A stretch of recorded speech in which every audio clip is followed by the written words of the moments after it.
Okay, so I'm going to share with you a formula for messaging that I feel is very helpful. Um, we're going to put together the pieces. Creating your unique messaging is um, is an all-encompassing task. It's an embodiment task. It's not like following a little formula from your head is not going to create magnetic messaging. So I'm going to guide you through a process that is going to feel embodied. It's going to feel like a full body thing, right? And then I'm going to give you the formula. All right. So first of all, to create a magnetic message, we need three components. Okay. There needs to be a conscious leader. So that's you, right? You're the conscious leader of your business. And this creates a whole movement out of your business. This is more than just a business. This is like creating a whole movement. Okay, so you are the conscious leader of your business. We need an inspiring vision. We need a vision for the future that is bigger than yourself, that includes your ideal clients in it. Okay, so your vision could be, I want all light workers to be happy and free and abundant, living in their gifts, right? Or I want all animals to be free, and maybe you have like an animal shelter business. You're like, I want all animals to have homes, right? Loving homes. Like that could be, and there's no strays on the streets anymore. Like that's an inspiring vision, right? Or if you're a healer, or maybe you're a healer trainer, maybe you train healers. It's like, I want everyone to be healed and all trauma to be released forever. And I want all healers to be empowered with the tools they need to create the transformation they want to create. Does that make sense? So you have a vision that's bigger than yourself that includes your ideal clients. This is something that you would be happy to work your whole life for, basically. Not that we have to, but we feel happy to. We feel like this is so important. And also it's a future-based vision. It's a future-based cause. Okay. So that's the inspiring vision, which is requisite of being a leader, is having an inspiring vision, I would say. And a magnetic offer. We need a magnetic offer, right? All of you, if you've ever talked to me before, you have a really good sense of what your offer is. And that's something, Christiane, that we're going to work on right away, obviously, is creating the really good offer, the magnetic offer. What we need to know now, though, about the offer is that it really is just a way to solve the problems of your ideal clients. Okay, so they have problems and pains that are sort of negative that they want to get away from, and they have positive desires that they want to move towards and they want to get, right? So there's like a freedom-based component to what they want, and there's a joy-based component to what they want. And we want an offer that satisfies both of these things. We want the offer to give them both. And then we need to learn how to communicate this offer so that people can see that it gives both. Okay. So without going into full detail, which obviously we will do at some point, we need a magnetic offer. And yeah, what can I say? Any more details about the offer? Yeah, I mean, as you know, like my strategy is to do it live. Your offer should be live coaching or live healing, meaning one-to-one or group calls on Zoom should be the main component of your offer. If you have videos that are already done, feel free to include them. If you have PDFs that are already done, feel free to include them. If you don't already have them done, you do not need them. And offering some sort of messenger support, some sort of like ongoing support via email or WhatsApp or text or whatever, is generally a nice way.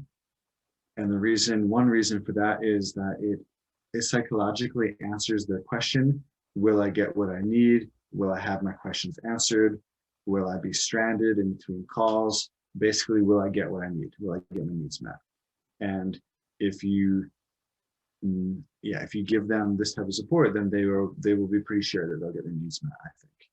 And also, and this is a good point for everybody, like when you offer ongoing support, it makes your program feel like a cohesive whole, whether it's 6 months or 3 months or 9 months or whatever. It makes it feel like a whole thing rather than just a bunch of sessions. we need to get away from selling sessions and selling our time. The psychology is that we're selling results and experiences, okay? And when you prescribe your program to somebody, you want it to feel like a whole, complete, cohesive thing that is thorough and that solves all their problems and gives them everything they need. And offering components that are like continuing, it like draws a thread through the whole thing, so they can see, oh, this is not just a bunch of sessions. There's a whole flow to this. There's this, and there's this, and there's this. And so they feel like, whoa, there's a whole big thing. Okay, I get it that I can't just buy your time. I get it that I can't just get $100 for a session or $1,000 for 2 sessions. Like, I see that that's not available because you're offering something bigger. So that's the psychological reason why I feel it's important to offer the message of support. Okay. It's part of the psychology of making someone feel that they'll get their needs met is, I think, the main point. Okay. And so you can see the little heart in the center, right? This is metaphysical messaging. So you will learn my take on what it means to have metaphysical messaging today. Okay. If anybody has any questions or whatever at any point, just feel free to interrupt me or whatever. You don't have to ask or raise your hand. Just feel free to unmute and let me hear it. All right.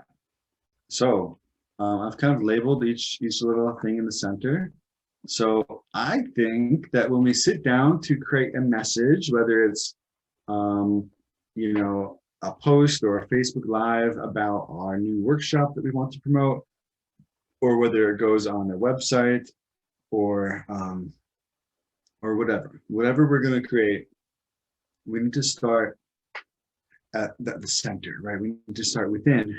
And for me, I want to start at self-acceptance, right? I want to start at a place of self-acceptance, knowing I'm good enough. And I love myself, and I don't need to be better. I don't need to be perfect. I'm really great the way I am. And I love and accept myself the way I am. And I'm not perfect. And I can't wait to offer this, right, to the world, right? So starting at self-acceptance, I feel, a little bit underrated, right? A little bit underrated, right? If we sit down to offer something and we don't start with this, the whole thing may come from a place of not feeling good enough, which is not going to work very well. Okay, so whatever it takes to get yourself into a place of like self-acceptance, feeling whole, feeling good enough. For me, what helps me with this is usually a whole lot of relaxation and just getting away from structured activities, right? The structured activity of work, for example. Relaxation, I include exercise and nature in the category of relaxation for me. And so, because I just know what it does to me, it makes me relax. And then I remember, oh yeah, I'm good enough. I don't need to be anything else. I'm very good the way I am. And then boom, I can create from that place. Okay. So just talking about myself, that's what I do. And that's what I'm suggesting here.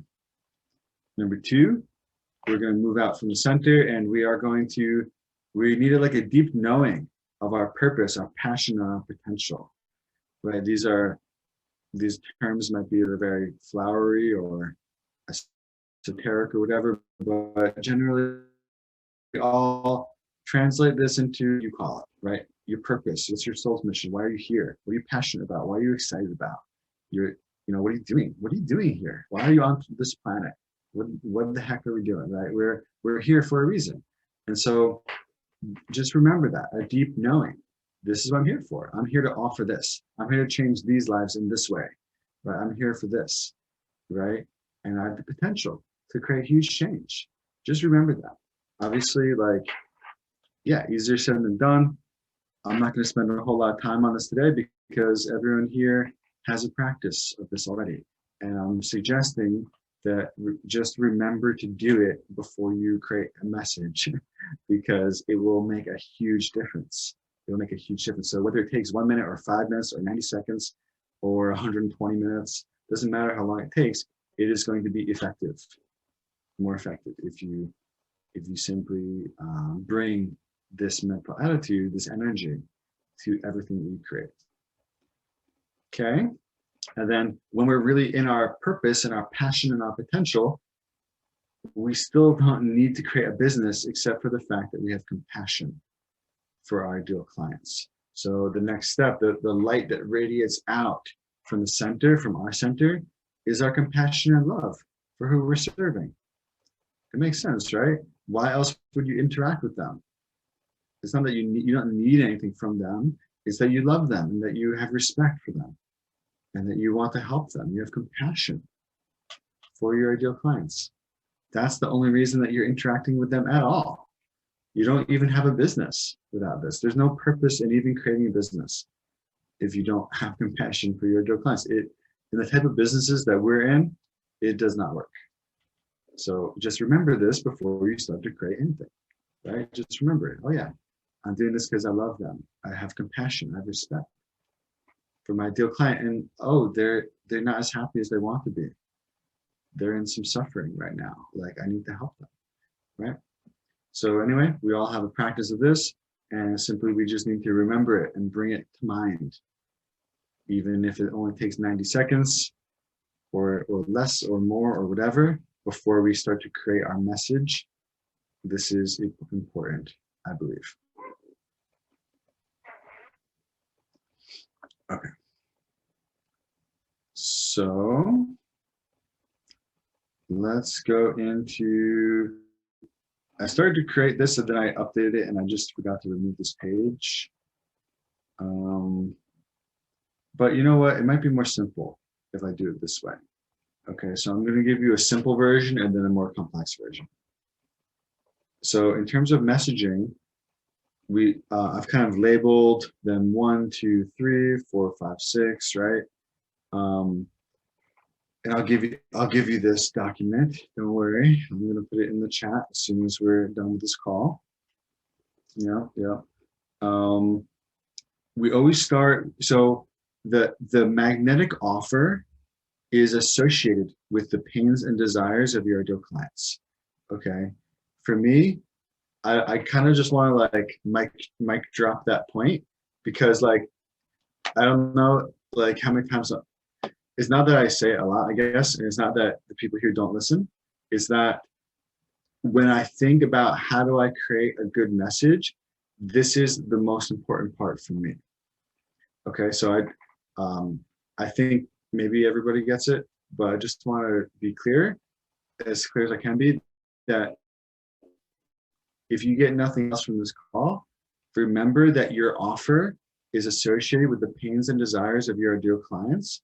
And if you want to start, whenever you put pen to page, whenever you start your message, it starts with first remembering the benefits of your offer and what it can do for somebody. And then you extrapolate, okay, well, what desires would somebody have to want this, right? So does that make sense? This is how I start everything. And I learned this. I used to do advertising. I was a professional Facebook advertiser and funnel builder. Okay, I was a freelancer, and I got good results from my clients. And this is what I did. I learned how to do this. I've advertised for a lot of people, and I've had good results. And this is what I do, and this is what I learned how to do. And I don't think this is commonly understood, and so that's why I'm giving you this nugget so that it can be very commonly understood by this group. So when you start writing, you start with an acknowledgement of like everything I said, plus, okay, what's my offer? What is it that's so special about what I'm offering? That's the very first thing I do before I create a message. Like right before I put pen to page, I'm like, okay, what's the offer? What are the benefits of this offer? What are positive things that happen to somebody if they do this? What are the negative things that they get to become free of if they do this? And then I think with every negative thing, there's a desire in my ideal client already that I do not have to create.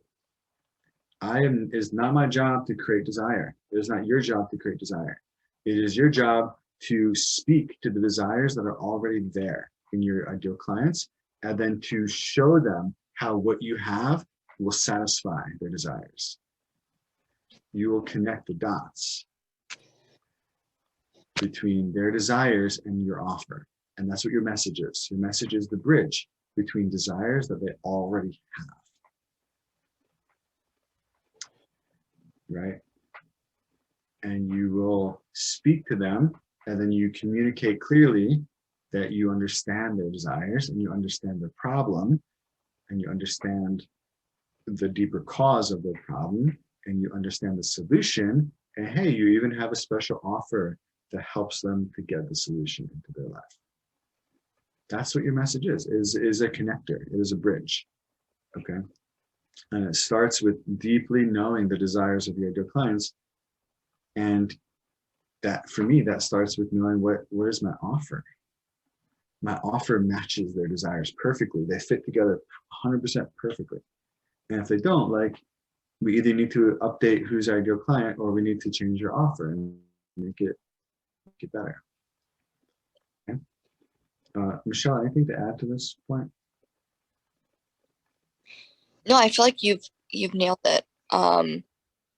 You know, our offer is, it's like the symphony of what we're bringing to the table, and it's crafted so that your client can create and receive the transformation that they need and that they require from you, right?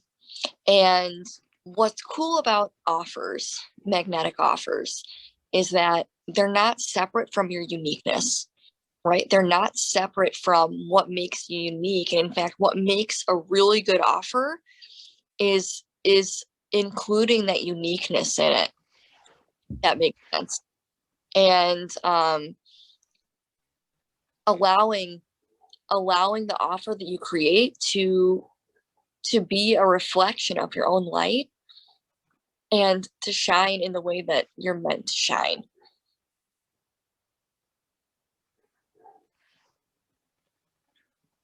So I just wanted, that's the comment to say about offers.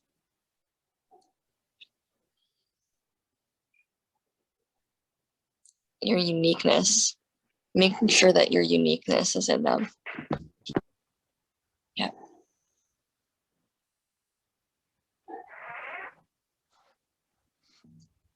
Good. Thank you, Michelle.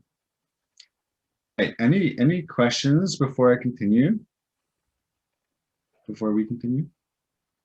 No? Okay. You know what we should do? There's like endless things that we can say, but maybe let's take a minute to pause. And I want to give everyone a chance to write down like, what are some qualities of yourself as the conscious leader? What is your vision? What is your inspiring vision for the future? And what is your best shot at your offer? Maybe you already know your offer, maybe it's your best shot. But if you can't come up with an offer yet, at least come up with like, what are the pains and desires of your ideal clients that you want to satisfy? And even if you do have an offer, you're going to think the same question. What are the pains and desires of my ideal clients that are matching to what I'm offering here? What do they probably already desire that would make them interested in this at all? Okay, so I'm going to give a couple minutes to write down some qualities of yourself as a conscious leader, your future-based inspiring vision, and then your offer and the desires of your ideal clients that match your offer. All right, so this is going to make it more practical. I'll just give a couple minutes now for everyone to write down some things, and then I'll move on afterwards. All right.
So just to repeat, any qualities and qualifications of yourself as a conscious leader, credentials, that sort of thing, experiences that qualify you, your vision for what you want your ideal clients to be experiencing in the future.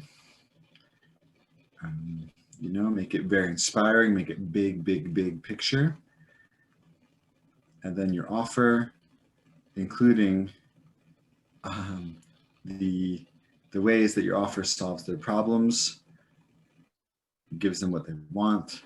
And this is, you know, there's a lot to write. There's a lot to say about that. So if you think you're done, go back to the offer and just like, what other desires do my ideal clients have that match my offer?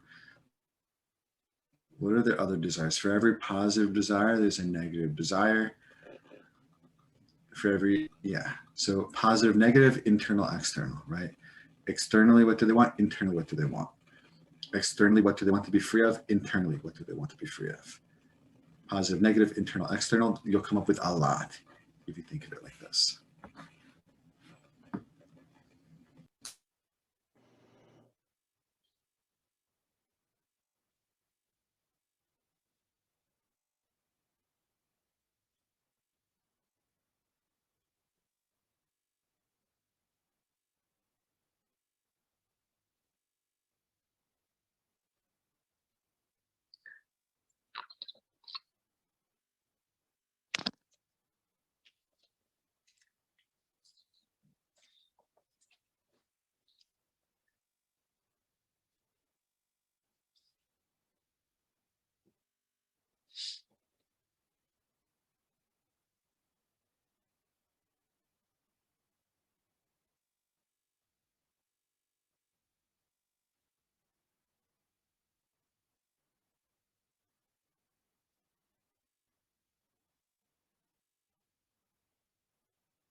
Okay, shall we move on? Or would anyone like some more time?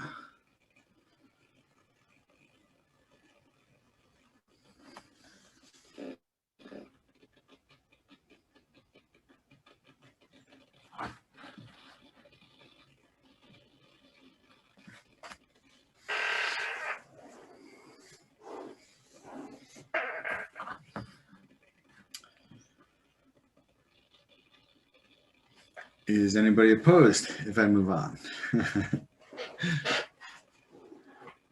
There's a lot to say. Like, feel free to keep the flow going after this call's over,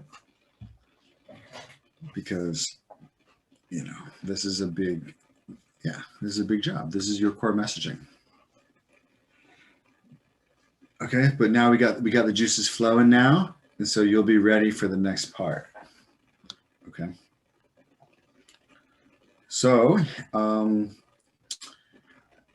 each of these components of being a conscious leader, having an inspiring vision, and having a magnetic offer, those are things that you have, right? Or that you are. But remember that the inside of this triangle, we're relating to our dream client, and they have things that are corresponding, or they need to have things that are corresponding to what you have. For example, with the magnetic offer, they have desires and pains, right? With being a conscious leader, what do they have? Well, they need to have love, trust, and respect for you. Okay? And so what are some ways that you can inspire love, trust, and respect for you, right? This, just to zoom out a little bit, this is very related to the training that I've received in my spiritual practice about becoming a spiritual guide. This is very much like becoming a spiritual guide. This is the spiritual guide business plan that we're all on, right? And what does a spiritual guide do? A spiritual guide awakens other people from their sleep of ignorance. People are in like a nightmare of their own unconscious patterns. And as a spiritual guide, it is our job to enter into their dream or their nightmare and awaken them from it. Okay? People do not find this type of freedom and awakening just by themselves. Their unconscious patterns will run their life for them. And left unchecked, they will not get any results at all that are positive. They will not awaken by themselves. The dream continues. It requires a spiritual guide to enter into their dream and meet them where they're at, and then cause them to shift, help them to wake up. Okay? Just a kind of a point about this. Sometimes we use the word magnetic leader, being a magnetic leader. Who here thinks that they're magnetic? Or who wants to be magnetic? Anybody here want to be magnetic? Who here wants to be attractive? Who here wants to be like an attractive leader? Okay, so we want to be magnetic, we want to be attractive. Does anyone here want to be repelling? Would anyone like to be like a repelling, repulsive leader? Yeah, okay, good. Well, some people say yes, some people say no. Now, can a magnet just attract? Angela, can a magnet just attract, or can does a magnet also have to be repelling? It has to be repelling too, right? For it to be a magnet, right? You want to be strong at both. So when you're a strong leader, a conscious leader, you repel and you attract. Okay. Now I just want to share something with you guys for a second. Let me stop the screen share for a second. Just want to share something. Okay, so I made a post like yesterday, I think. Let's see if I can find it. It was something about, and I really like seeing this. A couple people like kind of like modeled it. Feel free whenever you see me post anything, you can like take it and turn it into something for yourself, make it your own. That is a very good strategy, I think. So anyway, I just want to share with you something on the inside that has happened for me from this, because it's not always obvious, right? So look, I'm getting into more like investing and learning about investing. And so I made a post about it where I said, if you are broke and prioritizing passive income, you clearly don't understand how the game of money works. If this is the case, please unfriend me now. Okay, You might say, oh, that's strong, isn't it? And we got a bunch of comments of people who don't fully agree with my point of view, right? If you're broke and prioritizing passive income, I feel like that's a big mistake, right? And a lot of people don't know that that's a mistake. So I want to enter into their dream and awaken them from it so they can snap out of it and start to actually make money. And usually that's done in an active form. Okay, in the beginning, until you have money, income is active. Okay, and I say, if this is the case, please unfriend me now. Okay, that's a strong statement that I don't always say it like that. It's just strong. Now, there's a bunch of comments where people either agree or they half agree or they disagree. And one person's like, I'm going to unfriend you. And so that's what is visible. If you just look at the post, you might think this was negative, right? But hold on. I want to read to you a message that somebody sent to me. Someone sent to me that had never talked, well, I guess we had briefly tried to connect in November, but she just messaged me this morning out of nowhere and said, hi, John, would love to speak sometime.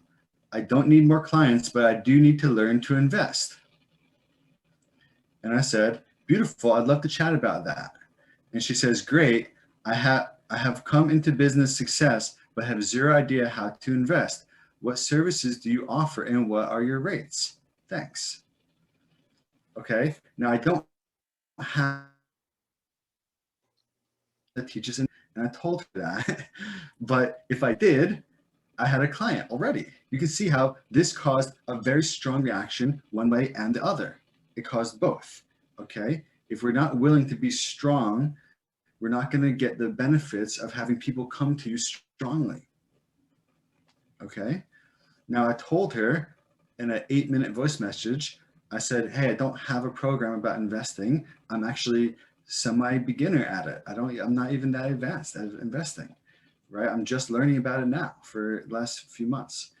And, you know, I'm like, but here's everything I know. And I just gave her all the tips that I knew in an 8-minute voice message. And then I said, I'm probably going to do a workshop soon for free where I teach everything I know and I share like an investment opportunity that I've learned that Michelle and I have done for the last 8 months, and where we've put in 9,000, already got 4,000, 28,000 coming to us still. But it takes a while. It's not quick. It takes months and months. So I'm like, I've never shared really about this yet because I wanted to make sure it actually worked. And it looks like it is working. And so I'm going to tell people about it soon. But and you know, you're welcome to come, and I'll just tell you for free, right? And so she's like, yes, I want to come. So you can see how like this post, even though it's not even my active business, it could lead to something. And this is, I just wanted to share with you the benefit. Sometimes we look at a strong, like polarizing content that Michelle does or that I do or that anybody does, and you think, you might look at the comments and think, oh, that seemed like it went pretty bad, but you don't see the other side. You're not seeing what's happening behind the scenes of people coming strongly and being like, whoa, I want what you have. Just tell me about it. I'll buy it right now, right? So this is just, I wanted to share that with everyone so you can see what happens behind the scenes. Okay, this is just one simple example. Yeah, Heidi, I saw your post. If you suffer from shame, guilt, blame, but not willing to invest in what sets you free, please unfriend me now. I work with those ready to commit. Yeah, I hope that you do too. I saw your post, and Laura did one too. Thank you, Heidi. Yeah, I really enjoy when I see people do that. Tell me how it goes. It's probably, you'll probably end up getting someone that can, go ahead, Michelle. I was just gonna say it's a great way to attract the clients you want to attract. This is a great post to make if you've attracted clients that you don't really care for or that have been really difficult or that are not paying, right, or haven't commitment that they need for their healing.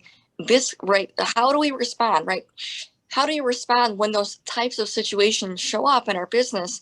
One of the strategies is that we make posts like this, because we are broadcasting to the universe. We're broadcasting what we're going to allow and what we're not going to allow. We're broadcasting to our audience, right? And what happens is you get some people that were on the fence that maybe wouldn't have committed, and now they read that post and they're like, I feel like I could commit now,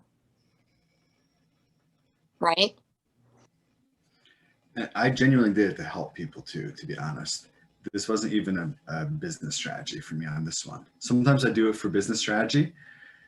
And this one was just like, I just want to help people. And sometimes you got to speak strongly so they can hear you. Like the spiritual guide entering into someone's dream to help them awaken from it.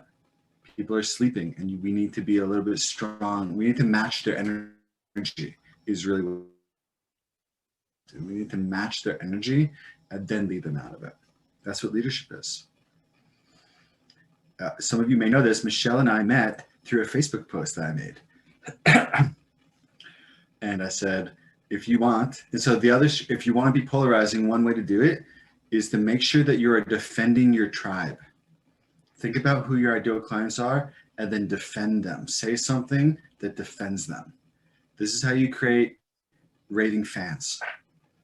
Okay. You certainly do not want to do the opposite and piss them off. You want to defend them. So I said, if you're suffering with some sort of emotional issue, it's better to go to a healer or a coach than it is to go to a licensed therapist, because the coaches work for their clients, whereas the therapists work for the insurance companies. Now that's very strong, isn't it? I had 300 comments on that one. I was like, who is this person? When I saw the post, Michelle was one of the comments. Like she commented on it, and then like later we connected more in like a collaboration context, and I noticed later like, oh, our first interaction actually was that post, right? And so exactly like I said, it attracts and repels strongly, right? Don't be afraid.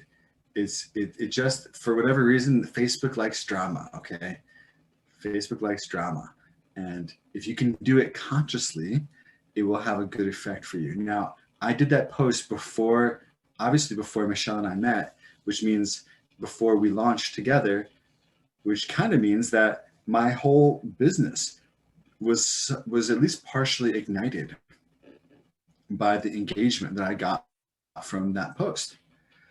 Does that make sense? Being polarizing. What? I said 100%. That post was, I feel like, a turning point almost, like where things like really started to take off for you. Yeah, if you want to, I'm not saying do polarizing stuff all the time, but like if you want to ignite, it's faster. It's a faster method. If you want to ignite your engagement on your profile, just do one good one, and you'll watch how people come, and then not just then, but then you do a meaningful post afterwards and a very attractive post afterwards, and you'll get more people on them, right?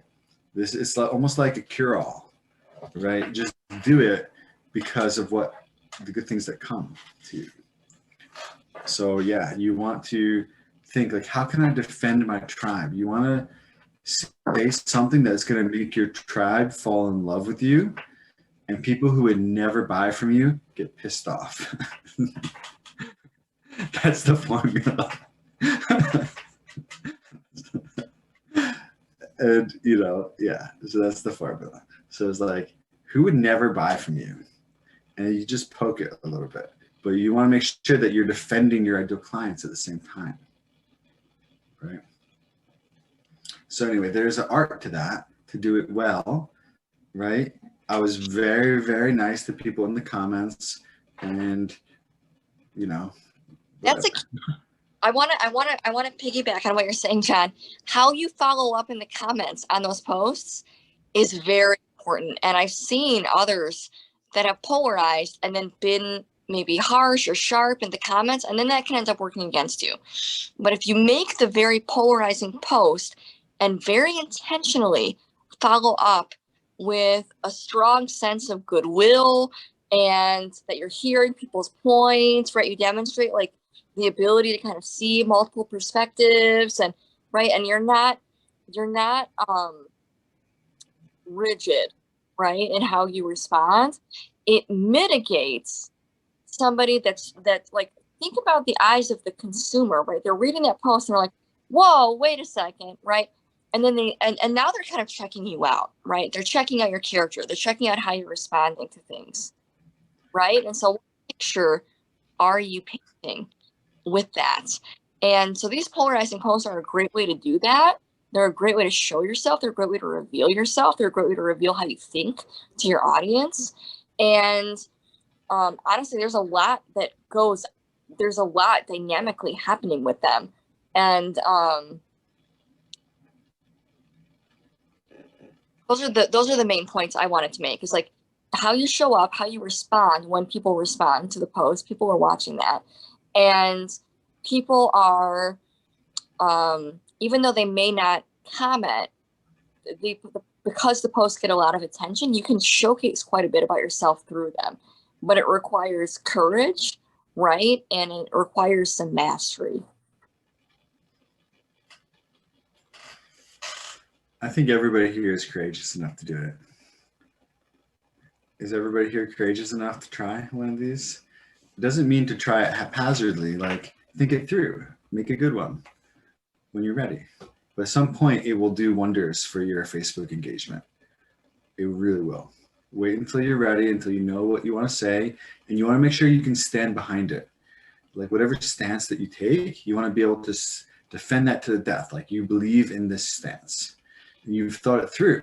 And so you're not just like follow up with some kind of foolish comment. Like you really thought it through and you believe in it. That you want to make sure that that's there. Then this will go well. Otherwise, it just looks like you're fishing for attention. Okay. Very good. All right. Let's go back to the document. Is that what I was going to say? Yeah, I think that's it. Okay. All right. So for every outer component, there's an inner component, right? For the magnetic offer, there's pains and desires that your ideal clients have that correspond to your offer. For your own qualities as a conscious leader, the ideal client's qualities that correspond are going to be the love, trust, and respect. They're going to love, trust, respect. So if you know the inner movements that are happening as you create your message, it is more effective and you can be more flexible than simply following a formula, right? Does that make sense? Like if you know that in part number 2 of your formula, you're going to like qualify yourself and give credentials, that's good. And the even better is to know that what you're really trying to do is to inspire your audience to have love, trust, and respect for you, right? They trust you, essentially. They're going to trust you, right? And we do that in part number 2 of this formula. Okay, so we speak to their pains and desires. You know, do you want to manifest a life beyond your wildest dreams? Right, that is a question. Corresponds to pains and desires. Do you feel like you keep repeating the same old pattern over and over again? Would you like a relationship that is beautiful and long-lasting and satisfying? This is speaking to their desire that is related to my offer, obviously. And then I would say, hey, I'm John Muller, I'm Michelle Ann, I'm Heidi, I'm whoever, right? And here's my qualification. Essentially, your whole post, this is how I think of it. Everything we do is like a guided meditation. We're guiding people through a series of emotions, right? They're going to have a sequence of emotional responses, and you want them to be positive emotions. Like a lot of people, when they do marketing and stuff, they try to tag people's like negative emotions of desire, and that can work. And I'm not saying it's horrible to do it occasionally, because sometimes that's all you can do to get someone to take the right moves. But better than that is using their positive emotions to guide them, such as faith. People's faith. People have faith that moves them in the right direction. How can you speak to faith? Well, number one, you can be admirable, basically, you know, and you can have the positive things that they want, right? Their faith is just any like positive wish, basically. It moves, it's a positive wish. It wishes for things that are good for them. So people, your ideal clients wish for things that are good for them too, not just things that are bad for them. You know, people want popcorn, people want a new car, people want all sorts of things, but they also, especially in the work that we do, a lot of your ideal clients actually do want things that are good for them. And they don't know how to get there though. So you can speak to those desires. Those are faith-based desires. When you can bring those out in your marketing, it is like a guided meditation for them. Then you introduce yourself. I am the guide. I am the one who's going to lead you here, right? So you're going to give credentials, and you just remember that part of your job is to help them to trust you and to love you and to respect you and so on. Okay. And so this is where you give your credentials, your experience. You can tell a miniature story. Hey, I'm John Muller, and you know, before I was a Buddhist monk, I was a substance abuse counselor. And so I learned a thing or two about addiction. And here's what I found. That's a small story. That's enough of a story. That's a one-sentence story, but that satisfies, that does enough. On a written post, that's enough. On a long workshop, you can tell a long story, but on a short post, do a short story. Okay. You know, I'm Michelle Ann, and before I had success online, I was afraid to speak my message. So I hid under the covers, shivering in fear, day after day, night after night, not knowing when I was going to finally step out into the leader I knew I needed to be. That's a short story, but guess what? That has huge impact, right? Little stories like this have gigantic impact, and they're a part of us qualifying ourselves. It's part of the leadership. It's part of number 2, which corresponds to being conscious leader. It's part of trust and love and respect and relatability. You know, relatability is part of trust. If someone thinks, oh, I'm like you, you're like me, there's trust there. So you don't want to just be like the expert in the sky that no one can relate to. That doesn't work. We have to be relatable too. That is part of trust. And that's what spiritual guides do.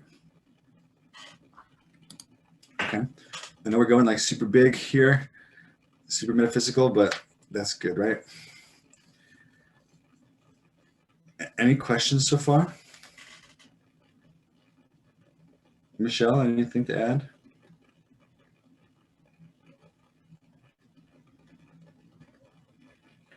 I can't hear you. Are you? Sorry, there was a sound that I muted.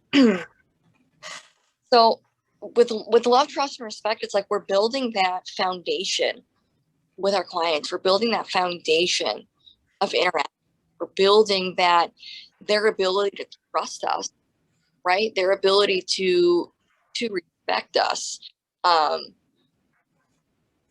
And it's like these are the tenets that are needed in order to facilitate them choosing to work with us. I love the combination of 3. John, I feel that they go very well together, right? Because without just one of these, something is missing. I just want to make that deeper point here. Like if we don't have trust and we just have love and respect, right? Is that enough to move somebody? Necessarily to enroll them to move? No. If you have trust and respect, but not love, right? Can they be sure that you're going to lead them in a beneficial direction? Right? If you have love and trust, but without respect, right? How can you draw the lines that are needed and required in order to make sure that you're guiding somebody in the right way, right? Whatever boundaries need to be held. Does that make sense? So anyways, I wanted to pay respect to the point. Nice. Cool. Thank you. Yeah. All right. So I know, like, I could give you guys a really simple formula, and I did. It's right here, 1 through 9. That's the formula. But like knowing how it works is better, because then you can depart from it. When you know the rules, you can break them a little bit, right? And you can do them in your own way, and you can shortcut and you can skip 3 of the points and do all the other ones. Like, you want to know what is happening on the inside, because then you can implement in ways that feel natural to you, and they don't just feel like you're being a cookie cutter, right? That doesn't work. Being cliche is something to avoid. Okay, Angela. See you later. Okay. Number 3 is the underlying problem and pattern. And so I really kind of need to add to point number 3. It also means speaking about like the solution as well. So we all have a special way of diagnosing the problem that our ideal clients have. Okay, and that's what point number 3 is. We need to be able to clearly diagnose the problem. For example, somebody might be stuck in a pattern for a long time, but they never know what is the underlying cause. And so it continues over and over again, right? It could be like, you know, maybe you're an addiction coach and you're like, you're struggling with addiction. I get it. And it's so painful, and your whole family is falling apart and your life is falling apart and you feel miserable all the time. You know, I get it. I've been there too. My name is John Muller. I've been a substance abuse counselor, and I had my run-in with addiction where I was able to become completely free of these types of desires. And now I live a great life and it's stable and blah, blah, blah, blah, blah.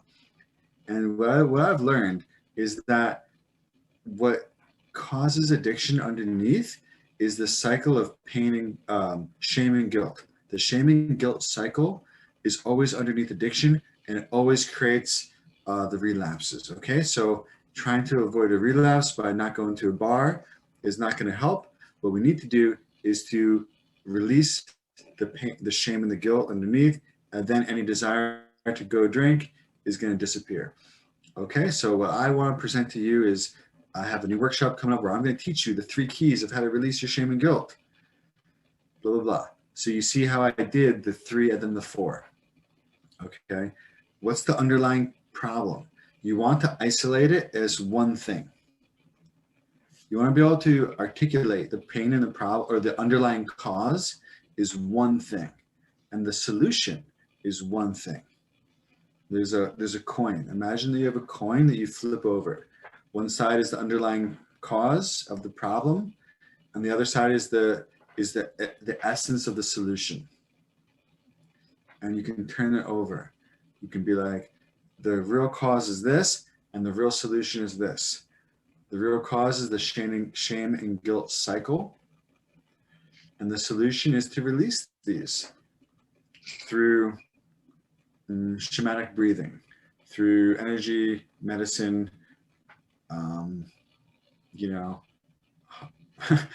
whatever, right? We can create our own terms, right? But that's the solution, is one thing, right? I had a friend who had a business called Heart Light Ascension. That was what she did. She did Heart Light Ascension, kind of like Reiki, but different. And it was called Heart Light Ascension. And I love that name. And so but it was her thing. She made that up. Like it was a download. It came to her, right? And that was what she taught about. And if someone wanted that thing, they had to go to her. They couldn't go anywhere else. She was the only one that did it, right? And so it's the same for you. Like when you create your brand, when you create your solution, we want it to be something unique that nobody else does, because then you don't have competition anymore, right? This is what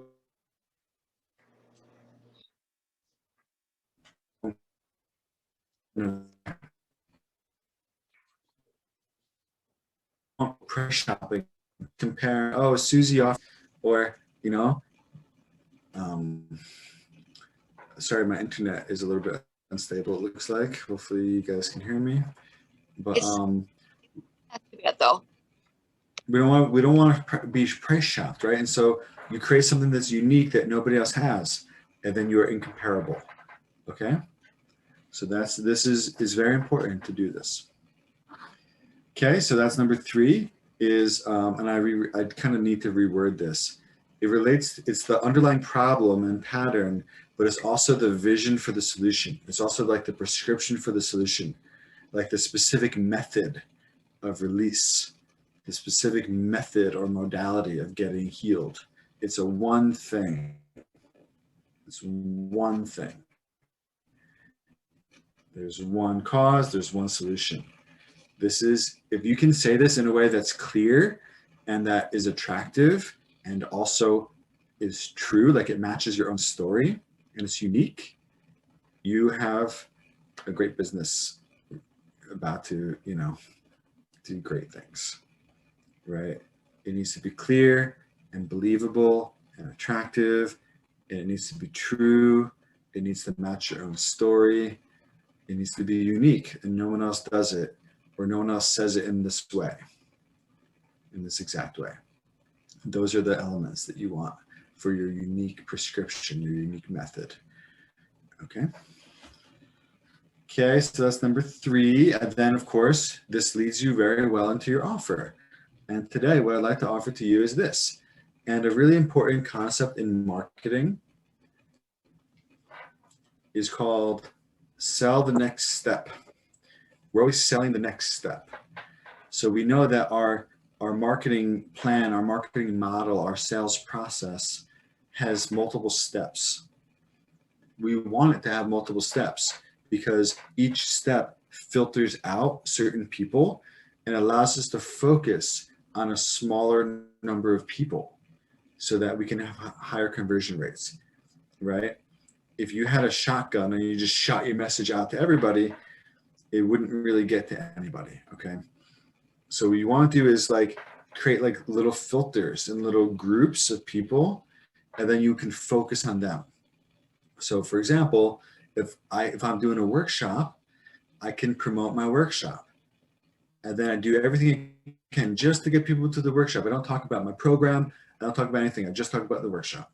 And then when people are at the workshop, now I can focus on those 15, 20 people or 10 people or 30 people or whatever. And I can like communicate just to them. I can put all my energy just on them. And then it's my job to sell the next step, which might be a phone call or it might be my program, depending on the model, depending on how expensive your program is, probably. Okay. And so if you create steps, it allows you to be more focused with your energy. And in our marketing, we always try to sell the next step. We promote the next step. We don't do it all at once, right? And so, for example, let's use Michelle as an example. If Michelle wants to sell her group coaching program, she doesn't go on Facebook and make a post about her group coaching program. She goes on Facebook and she tells people about that she's going to go live tomorrow. And then during her live, then she tells people about her workshop that costs $55 for them to get into the workshop.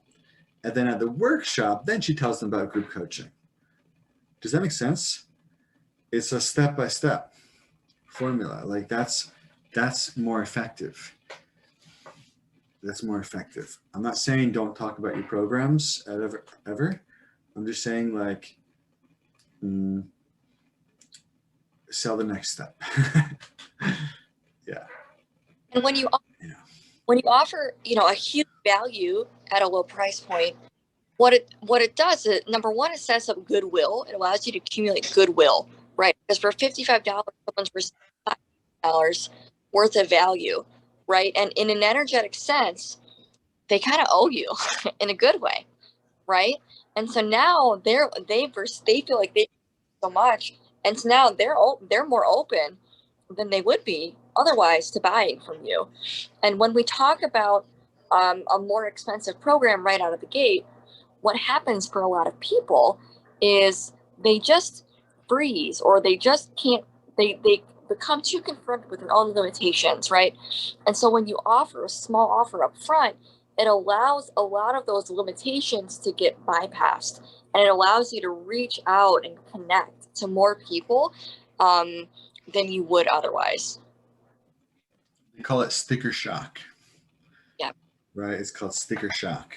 You see the price sticker and you're like, you just freeze. Right? There's no purpose in putting people in a trauma response. It's better to be gentle with them. Right? So you do it gently, step by step.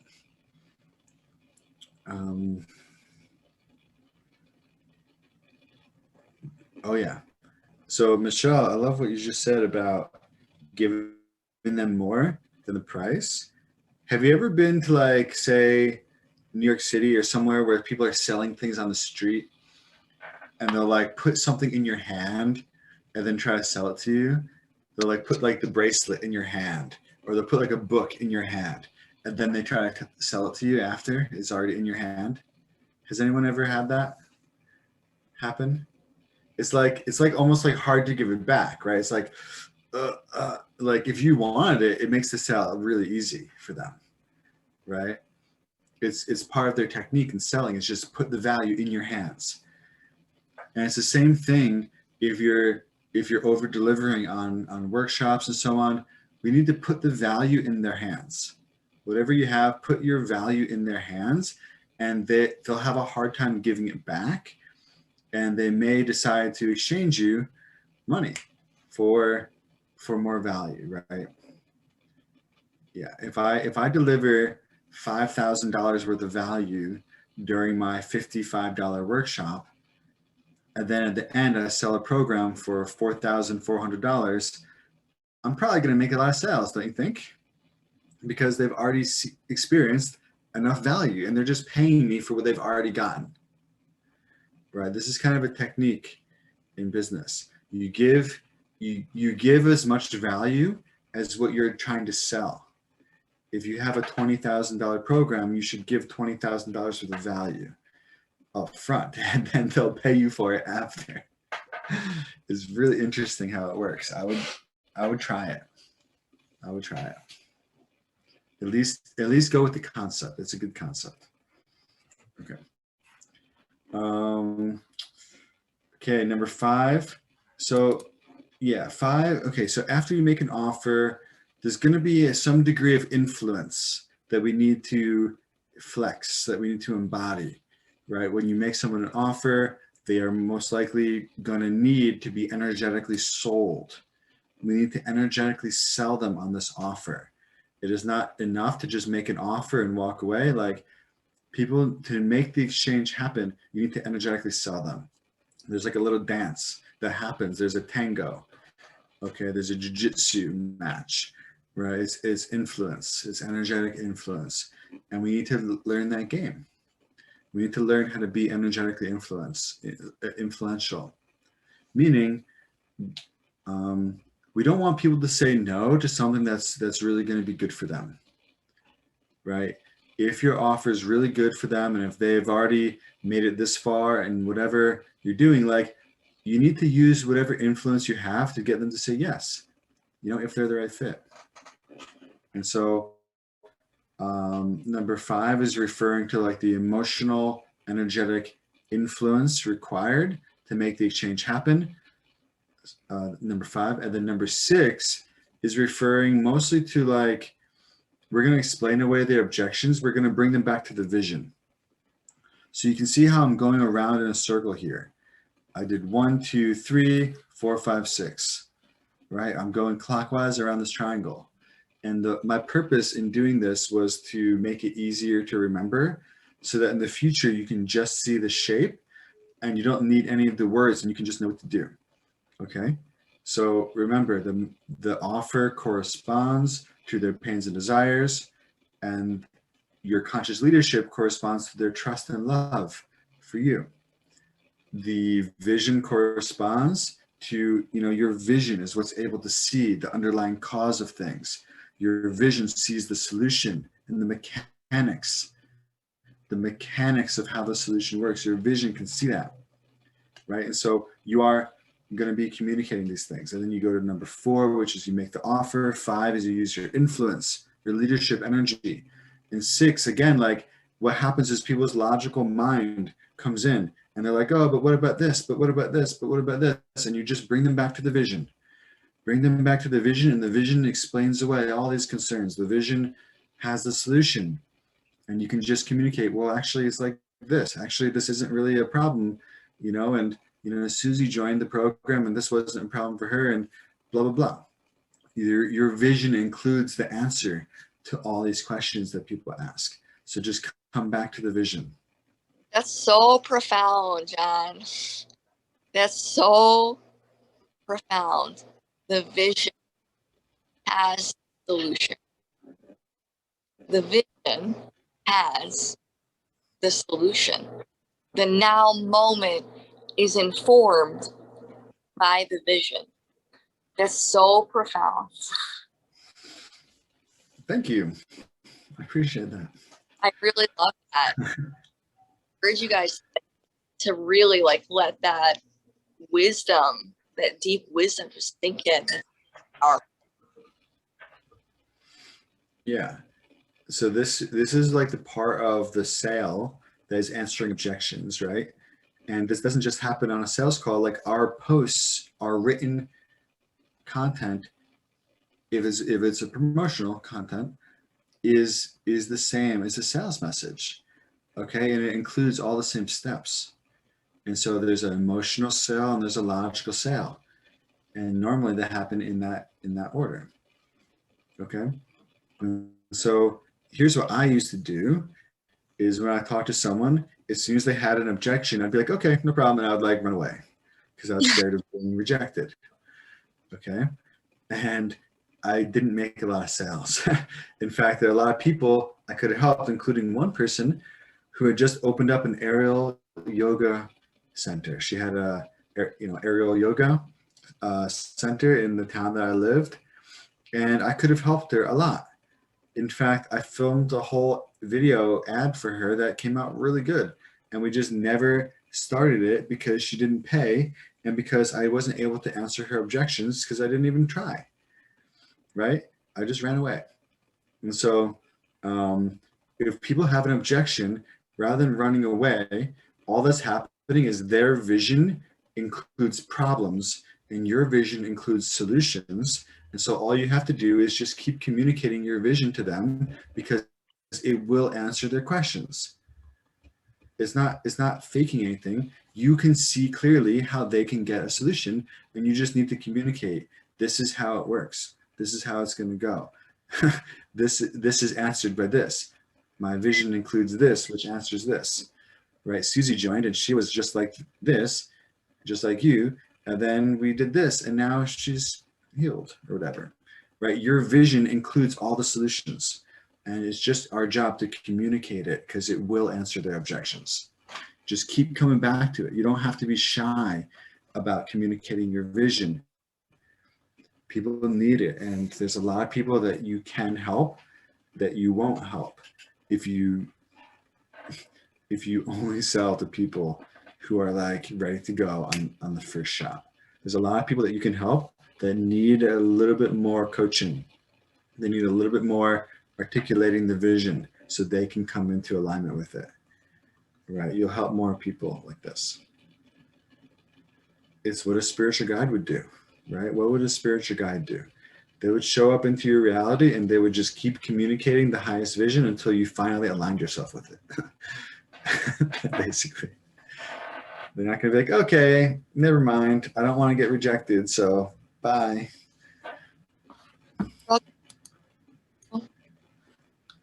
Okay, thank you. You're welcome. All right, we're almost done here.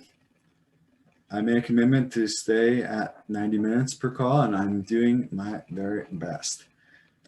All right, so number 7 through 9 are more like bonuses. You don't actually need them, but I'm just going to explain what they are. So number 7 is part of taking away certain benefits of your offer. so that people can make a decision now to work with you. Okay, so there's emotional sales, there's logical sales, and there's also fear-based sales. Okay, now I don't know why, but for whatever reason, people have this little silly thing called fear, and sometimes it's so strong that they literally can't make a decision without it. They need their fear to tell them something, or else they can't do anything. For example, you could have all the solutions for someone. You could be like, my program solves all your problems. And guess what? You can join whenever you want. They'll be like, oh, I'll just keep thinking about it until the future, until forever, until I never get results, until 2 years later, I'm in the same spot. But if you said, and great, and there's only 2 spots left, and I know they're going fast, so if you want in, you got to decide this week. Boom, they'll join. Okay, so you take a certain part of your program that's not essential, but that they want, and you can say you only get this if you can make a decision today, or this week, or the next 24 hours, or the next 48 hours, or whatever, or there's only 5 of these left. So that's one technique. That's not the only one. That's one technique. Is called a takeaway sale, where you find some bonus that is not required to get them results. We have to be ethical. It is not required to get them results. You can't take away a core component of your program, just a juicy benefit that you know they want, but that they don't need. And you can say, only the next 5 people get this one, or the only way you get this one if you can decide in the next 48 hours, right? And that becomes a fear-based reason for someone to say yes.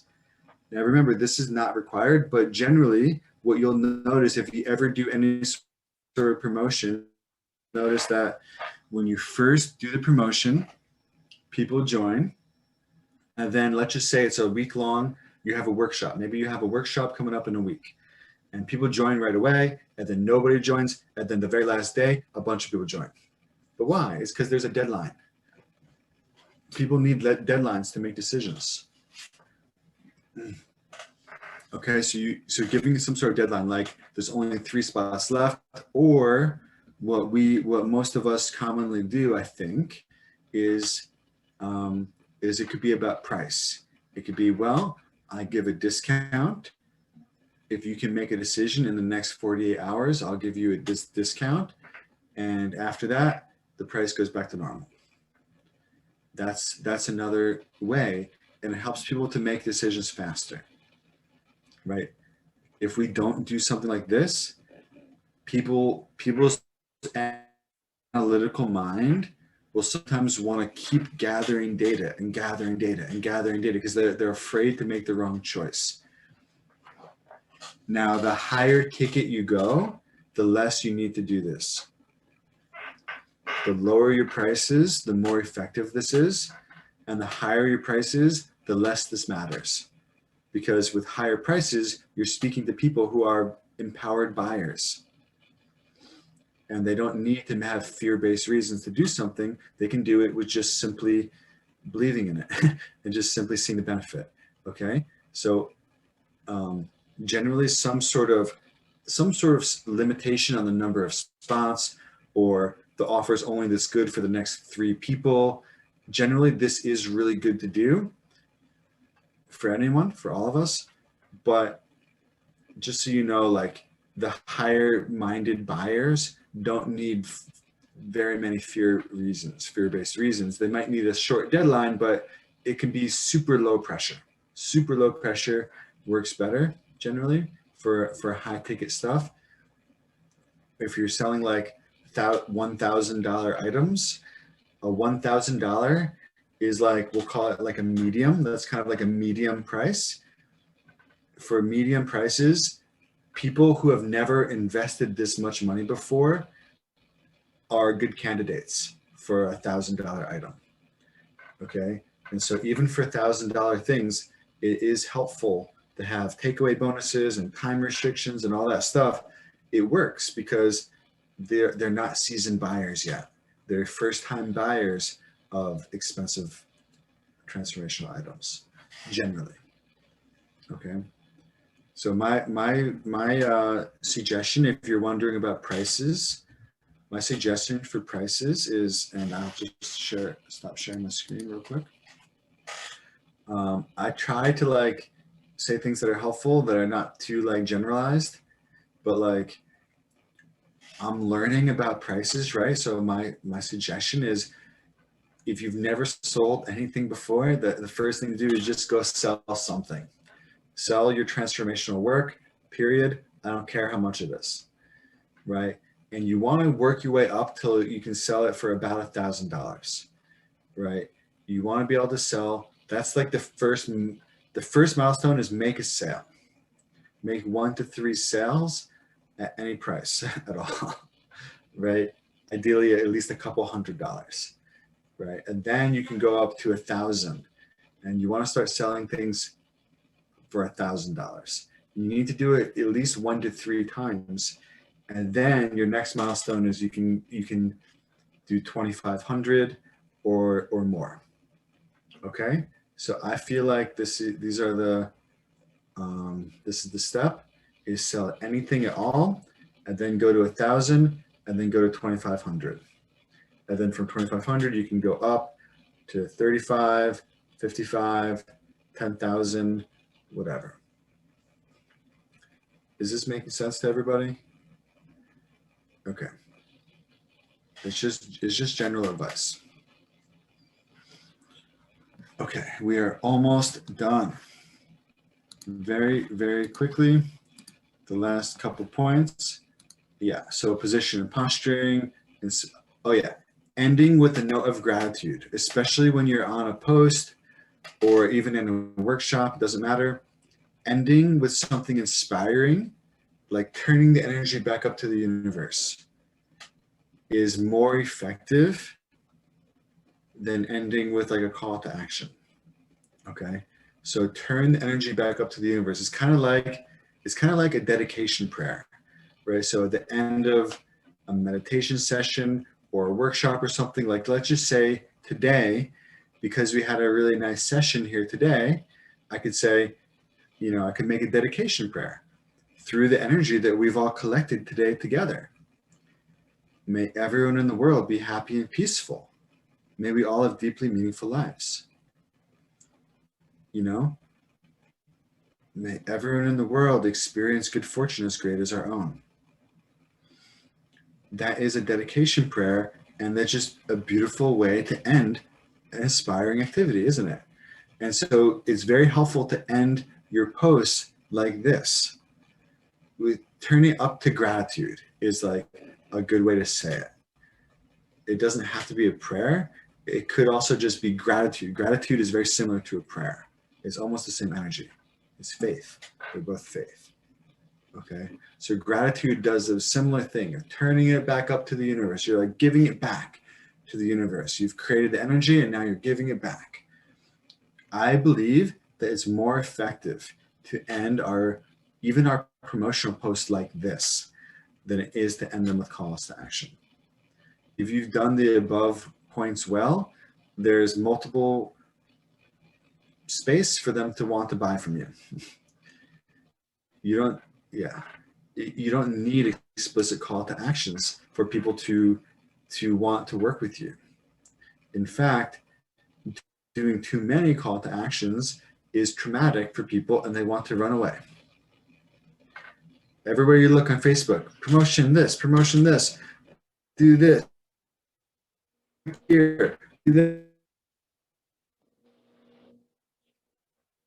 And so how beautiful if you could avoid a call to action and you're just like turning the energy back up to the universe. I've found it to be more effective. Personally, whenever I do that, people find a way to like find my calendar. They'll like message me, or they don't even message me sometimes. They just find my calendar. I've seen this work. So this is my advice. At the end of your post, turn it back up to the universe, turn it back up to gratitude. It has an energetic effect that is somehow just really satisfying for people when they feel it and they just want to be part of it. Okay. All right. So those are the main things I wanted to cover today. there was a fourth page where I kind of put it all together and I give a little special formula for like winding up and then unwinding. And we'll talk about it next time because this was very thorough, I believe. Yes, John, do you have a question? yeah, did you cover number 8, the position and posture? Oh yeah, sorry. Yeah, so here, it's just part like if I'm going around in the circle, right? Like I get to leadership and I'm like, what am I gonna do? Like there's a little, how am I gonna, I don't know how to describe this very well. It's like, I've already made my offer. I've already overcome their objections. I need to flex my leadership somehow to get them to just take action, right? And so it's somehow just something that positions you in a way that is desirable for them. That's what positioning is like, I talk sometimes about the mountain, like being on a mountain, and we are higher on the mountain than our ideal clients in that area of life. In whatever area of life that you teach about, you are higher on the mountain than them. You've gone farther up the mountain, and benefit always flows downhill. In my experience, benefit and blessings flow downhill, and so we just kind of show that we've gotten a little bit further than them. It's positioning, it's posturing. There's an energetic dance again that's happening that will make people be like, okay, I don't fully understand this myself, but I know that you do, and okay, I believe you. Okay, I'm in. Right? So that's my best guess at how to explain this.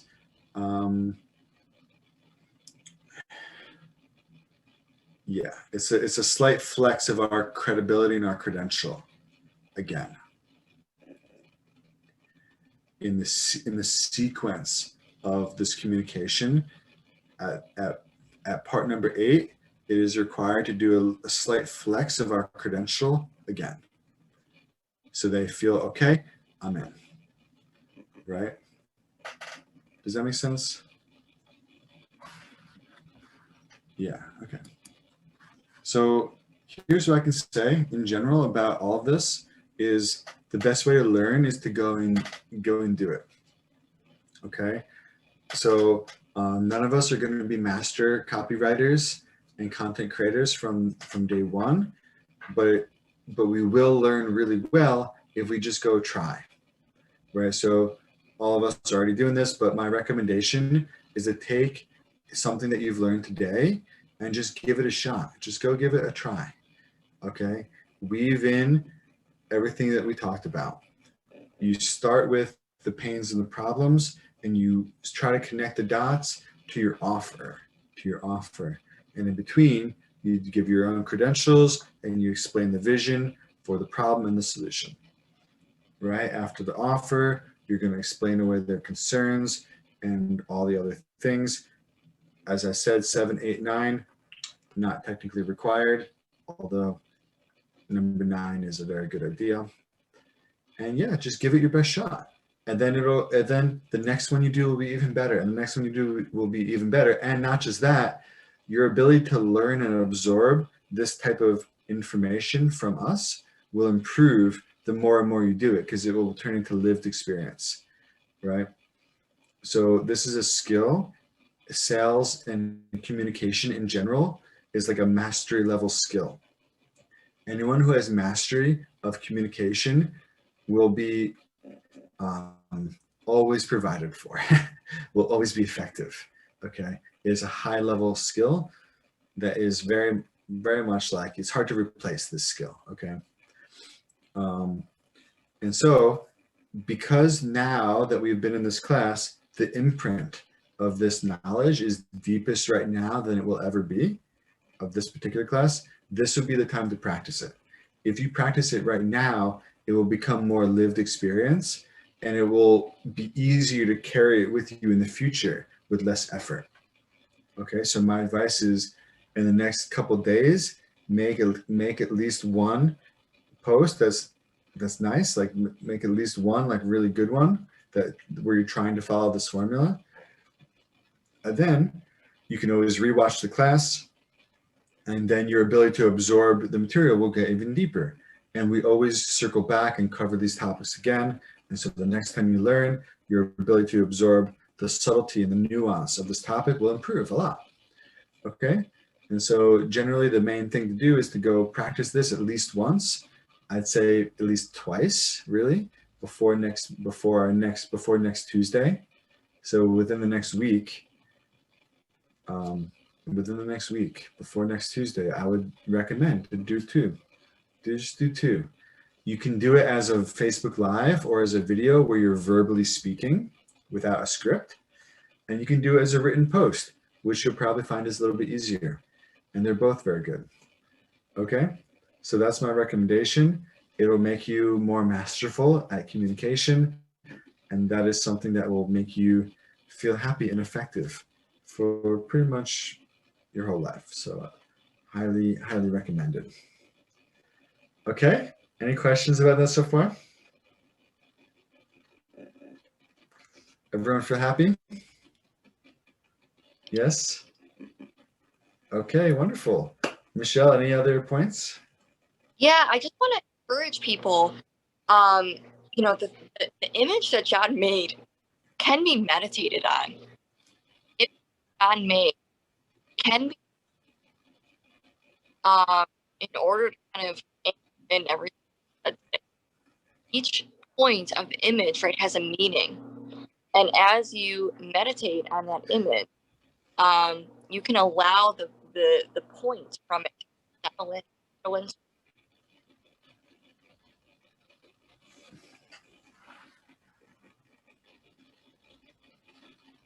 Yeah, thank you, Michelle. I appreciate that. Yeah, I agree.